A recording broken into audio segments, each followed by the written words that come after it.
Olá a todos e todas, sejam bem-vindos mais uma vez ao nosso aprendizado, ao nosso planejamento de vida. Essa estrutura de entender quem eu sou, vocês devem estar se perguntando, sem as convenções sociais, sem os papéis sociais, o que sobra? O que é isso? É aquele momento que a gente começa a reparar na nossa vida que a gente só vai para o trabalho, para casa. Será que a gente só executa o papel de pai, mãe, filho em casa, esposa, esposa, e no trabalho de chefe, de funcionário, de trabalhador, enfim, a gente só fica nessas duas dinâmicas? Será que a gente não tem uma terceira via? Será que a gente não consegue ser fora disso? O que a gente realmente é? Geralmente a gente tem que buscar um terceiro lugar, que é aquilo que realmente eu gosto, que eu gosto de executar, aquilo que eu gosto de fazer, aquilo que eu sou sem ser obrigado a ser. É simplesmente o espaço meu. Pra vocês entenderem melhor o que eu estou dizendo, vamos buscar as referências lá do maior filósofo de todos, Sócrates, lá no início da filosofia grega, mais ou menos 500 anos antes de Cristo, a gente situar. Ele era um sujeito que não tinha profissão, não tinha papel exercido. A única coisa que ele saía na rua era perguntando e questionando as pessoas, a buscar o autoconhecimento. Esse cara foi brilhante, ele criou um método chamado maiêutica.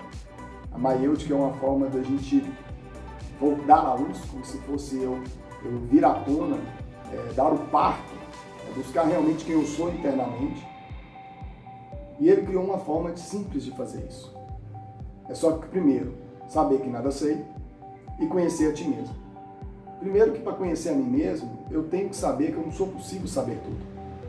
Eu tenho que primeiro entender as minhas limitações.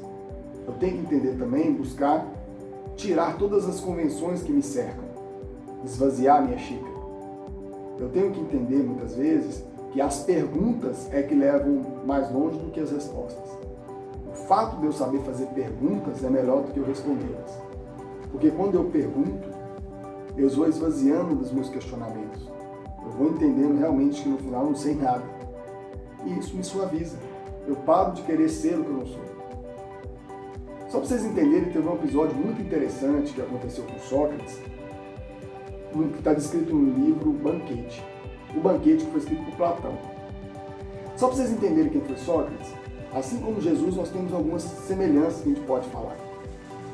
Ambos não escreveram nada, ambos tiveram seguidores, ambos disseram coisas voltadas para o interior, para o melhoramento das pessoas, e ambos foram crucificados. Jesus foi crucificado, julgado de uma forma, e Sócrates foi condenado também, julgado, mas foi obrigado a tomar cicuta, que era um veneno. Só para vocês entenderem.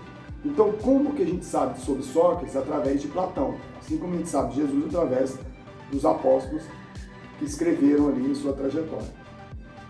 Platão, então, descreve no livro O Banquete, que é um livro fantástico, se vocês puderem ler, ele é pequeno. Ele fala do banquete, que era um encontro que se tinha de pessoas, na época na Grécia, para poder discutir ideias. Cada dia era na casa de uma pessoa. Lógico que Sócrates era convidado sempre a participar. E no alto das discussões, o tema da época era sobre o amor. Lá no banquete tem todas as histórias sobre o amor. Amor incondicional, o amor platônico, que era o amor defendido por Platão, o amor de almas gêmeas, o amor homoafetivo, enfim. Você tem vários tipos de histórias de como lidar com o amor, do que é o amor, de onde veio o amor nesse livro. Mas só para vocês entenderem o que eu estou falando, teve uma ocasião que o Alcebiades, um jovem promissor político da época, um jovem bonito, que tinha toda uma forma bonita de falar, cheio de conhecimento, ele pediu a palavra e começou a se teorizar muito. Sócrates, olhando aquele rapaz, viu que ele estava como se fosse uma atuação, como se fosse um papel social que ele estava interpretando. Ele olhou para Alcebiades e falou assim: quem é você? Alcebiades ficou desconcertado, porque vendo aquele sujeito farrapo, maltrapilho, que era Sócrates, perguntar quem era ele, foi como se fosse uma ofensa. Sócrates começou então Alcebiades começou então a falar dos papéis sociais. Sou filho de fulano de tal, sou político, sou isso, sou aquilo, venho de uma família eminente. Começou a falar de todos os papéis. Sócrates olhou para ele e perguntou de novo: quem é você? Alcebiades tentando argumentar, falar, de novo, Sócrates, quem é você? De tanto Sócrates começar a perguntar quem é você, ele ficou muito nervoso e começou a atacar Sócrates. Só que lá, pelas discussões, ele começou a entender que a intenção de Sócrates era outra.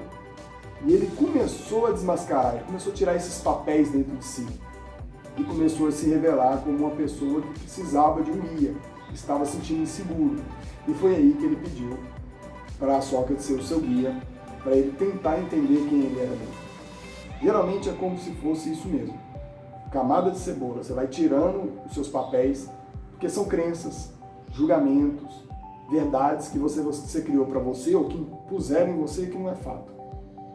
Esse papel, ele é um processo dolorido. Conhecer a si mesmo é entender a nossa ignorância, para buscar nós mesmos. A maiêutica, ela tem que ser descoberta. Eu tenho que revelar, eu tenho que dar luz a mim mesmo. Eu tenho que botar o meu daimon para fora, porque muitas vezes daimon ficou interpretado como uma situação ruim, que são os demônios, mas é o que eu tenho de dentro de melhor para mim, para dar para os outros. Tá bom? Vamos pensar como Sócrates, vamos desenvolver esse pensamento na maiêutica, para que a gente possa buscar o melhor entendimento sobre a gente. Na próxima a gente vai falar sobre Siddhartha Gautama, para a gente continuar essas ações e entender melhor historicamente como nos entender. Tá bom? Obrigado, fique com Deus, até mais.